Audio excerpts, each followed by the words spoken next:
अस्सलाम वालेकुम दोस्तों, मैं हूं यासर खड़क और आप यूट्यूब चैनल देख रहे हैं यासिर बर्ड्स अकेडमी। तो दोस्तों, जिस तरह से सब्सक्राइबर बढ़ते जा रहे हैं उस तरह से वीडियो की डिमांड ज़्यादा से ज़्यादा आती जाती है और हर नए सब्सक्राइबर चाहते हैं इस टॉपिक पर वीडियो बनाई जाए। तो जो मुझे लोग बताते हैं कि इस टॉपिक पर वीडियो बनाए, मेरी कोशिश होती है टाइम निकाल कर उनको आगाह किया जाए वीडियो लिंक के थ्रू। तो अब जब मैं वीडियो बनाता हूँ तो उसमें कोशिश यही होती है कि जो टॉप ट्रेंडिंग की वीडियो, जो ट्रेंड चल रहा हो, जो डिमांडिंग हो, उस चीज़ की वीडियो बनाई जाए। लेकिन लोग जो होते हैं वो जो प्रॉपर चैनल देखते हैं दोस्तों, जिस तरह सब्सक्राइबर बढ़ते जाते हैं वो जाहिर सी बात उनको वो नीचे वीडियो नहीं मिल पाती। तो आज जो है एक नहायत अहम टॉपिक जो है, अहम बहुत है, लेकिन एक दफ़ा पहले भी बना चुका हूँ और दो दफ़ा बना चुका हूँ, लेकिन आज फिर आप लोगों के लिए बनाता हूँ कि बेस्ट सोर्स ऑफ जो है आपके बर्ड्स के लिए calcium, best source of protein, best source of multivitamin और बेस्ट सोर्स ऑफ मिनरल्स आप क्या है अपने बर्ड्स की लाइफ की, जो किस तरह आप केयर कर सकते हैं और किस तरह ब्रीडिंग के रिजल्ट में आप इजाफा कर सकते हैं। तो आज की वीडियो में मैं आप लोगों को वाइटलिन के बारे में बताने वाला हूँ, मैं आपको कैल्शियम पी के बारे में बताने वाला हूँ, कटल बोन के बारे में बताने वाला हूँ।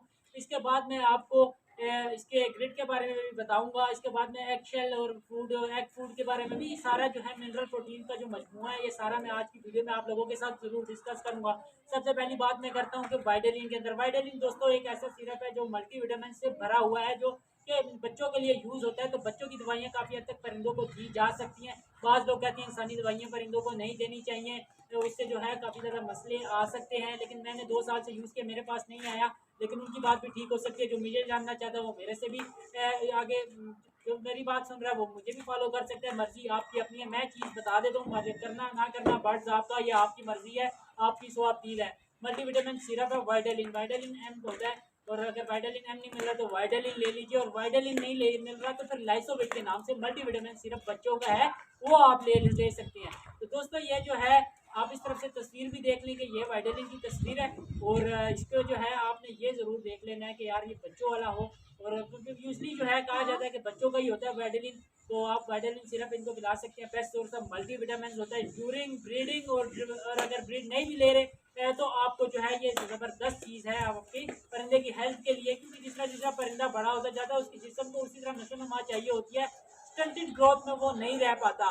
तो इसके लिए आप मल्टीविटामिन दिया करें, लाजमी दिया करें। लेकिन जब आप ब्रीड ले रहे हो, अगर इसको एक ऐसे रस्सी से बांध लूँ कि यार वाइटलिन और ब्रीड तो दोनों ये ऐसे ही ताल्लुक है जिस तरह के नेस्टिंग और जो है नेस्टिंग और ब्रीडिंग का ताल्लुक है, उसी तरह वाइटलिन का भी ब्रीडिंग से ही ताल्लुक है। आपका जो है अच्छे तरीके से जो है ब्रीड आ सकती है और आपके बर्ड्स की लाइफ में कोई डेफिशिएंसी भी नहीं आएगी, ना उसकी कोई लाइफ घटेगी, और तंदुरुस्त तो तमन्ना ही रहेगा। ये सिर्फ और सिर्फ वाइटलिन के सिरप की वजह से बहुत अफादियत वाला सिरप है। 2 साल से यूज़ करूँ और मुझे बड़े ज़्यादा इसके फ़ायदे मौसूल हुए हैं। तो इसके बाद आ जाता है कैल्शियम पी, आप लोगों को देना किस तरह, ये आखिरी पार्ट में जाके मैं आपको बताऊंगा। कैल्शियम पी सिरप की बात करूँ, आपको तस्वीर नज़र आ रही होगी कैल्शियम पी सिरप की। और आप जो है कैल्शियम पी सिरप जो है इसलिए भी इंतहाई मुफीद होता है कि परिंदे के अंदर जो है कैल्शियम का अमल दखल बहुत ज़्यादा होता है, क्योंकि परिंदे ने एग प्रोड्यूस करने होते हैं और एग जो होता है टोटल मजमुआ ही प्रोटीन और कैल्शियम का होता है। तो इसको भी साथ साथ बरकरार रखना पड़ता है। क्योंकि जब मैं आपको एक बात बताऊँ, आप ब्रीड ले रहे हैं और वनडे दही जा रहा है, तो जाहिर सी बात है उसमें अगर आप सही खुराक नहीं दे रहे, कैल्शियम की मकदार पूरी नहीं रख रहे, तो जाहिर सी बात है बर्ड्स के अंदर डेफिशिएंसी आएगी, उसकी चोंच जो है हद से ज़्यादा तजावुज़ कर जाएगी। कैल्शियम डेफिशिएंसी की वजह से जो है उसकी टांगें भी टेढ़ी हो सकती हैं, वो टांग जो है सही रख पाए नहीं पाएगा। 2 ब्रीड के बाद जो है हो सकता है कि वो क्रॉस के काबिल भी नहीं रहे, वो सिर्फ आपका दाना खाएगा। तो ये चीज़ आप इस चीज़ का जो है अंदाज़ा लगा लें। पीछे बल्ब जल गया, इसकी एक अलग वीडियो बनाऊंगा कि बल्ब के अंदर जो है बल्ब की टाइमिंग क्या है सर्दियों के अंदर। वो एक बात जो है मगरिब हो रही है, बात कहीं कहाँ शुरू करता हूँ, कहीं से कहीं निकल जाती है।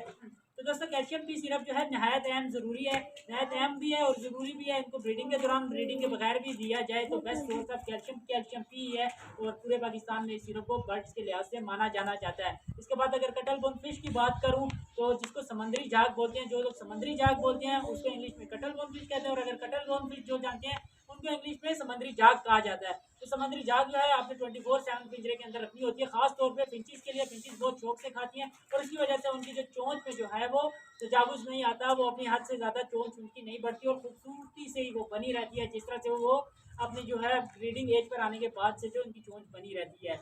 इसके बाद अलावा मैं अगर एग की बात करूँ, तो आप एग फूड आप दें। एग फूड आप हफ्ते में 1 दफ़ा, हफ्ते में 2 दफ़ा बल्कि आप सर्दियों में दिया करें, और उसके साथ जो है आपने थोड़ी सी ब्रेड मिला के इसको मिक्स कर देना, उसको एग ब्रेड फूड बना देना ताकि सॉफ्ट रहे। और क्योंकि जब ये ब्रीड कर रहे होते हैं तो इनके बच्चों को सॉफ्ट खुराक की बहुत ज़्यादा ज़रूरत होती है, तो इनको फीड कराने में काफ़ी ज़्यादा आसानी होती है।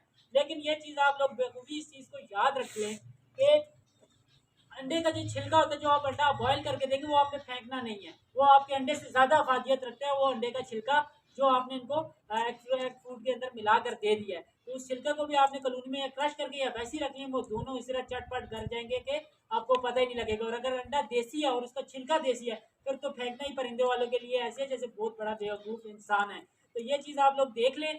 और ये कैल्शियम की डेफिशिएंसी को किस तरह रोकना है, प्रोटीन की डेफिशिएंसी को कैसे रोकना है, आपने मल्टीविटामिन कैसे देना है, ये सारी ये आखिरी पार्ट अब मैं शुरू करता हूँ। अच्छा, अगर आपने वाइटालिन की पहले तरतीब बना देता हूँ कि हफ्ते के अंदर आपने एक दफ़ा कैल्शियम भी देना है, एक दफ़ा वाइटालिन देना है। अगर वाइटालिन आप मंडे को दे रहे हैं तो थर्सडे को आप कैल्शियम भी देंगे, और कैल्शियम पी के बाद फिर अगले मंडे को आप जो है वाइटालिन देंगे। इस तरह से आप एक चार्ट बना देंगे और हर हफ्ते में एक दफ़ा जो है सिरप यूज़ हो जाएगा। देने का तरीका क्या है, परिंदों को आपने 1 घंटा पहले पानी निकाल लेना है, उनको थोड़ा ठीक ठाक प्यासा कर लेना है। प्यासा करने के बाद जो है आपने इनको 1 घंटे के बाद वो पानी सर्व कर देना है। सर्व करने के बाद 1 घंटे में 1 लीटर में 5 ml आप लोगों ने मिला कर देना है। उसके बाद जो है आपने 2 घंटे बाद पानी निकाल लेना है, वो वाइटालिन का हो या कैल्शियम पी का हो, ताकि कोई भी अगर पानी में रिएक्शन होने वाला हो तो वो दूर हो जाए। और ज़्यादा देर के लिए कोई भी दवाई पड़ी रहो तो वो कहा यही जाता है कि वो मुजरे सेहत भी हो सकती है। तो इस चीज़ का आपने काफ़ी ज़्यादा ख्याल रखना है। देने में डिटेल भी बता दी किस तरह होता है, कैसे होता है, कितना देना है, कितना नहीं देना, तो ये सारा कंप्लीट पैकेज मैंने आपको एक वीडियो में दे दिया है। तो दोस्तों उम्मीद करता हूँ ये वीडियो आप लोगों को काफ़ी ज़्यादा इन्फॉर्मेटिव लगी होगी। तो चाहूँगा इजाज़त इस दुआ इस उम्मीद और इस अपनेपन के साथ कि आप अपने और अपने बर्ड्स का बहुत ज़्यादा ख्याल रखेंगे। मिलेंगे नई वीडियो में नए टॉपिक के साथ, तब तक के लिए अपने मेज़बान यासिर खट्टर को दीजिए इजाज़त।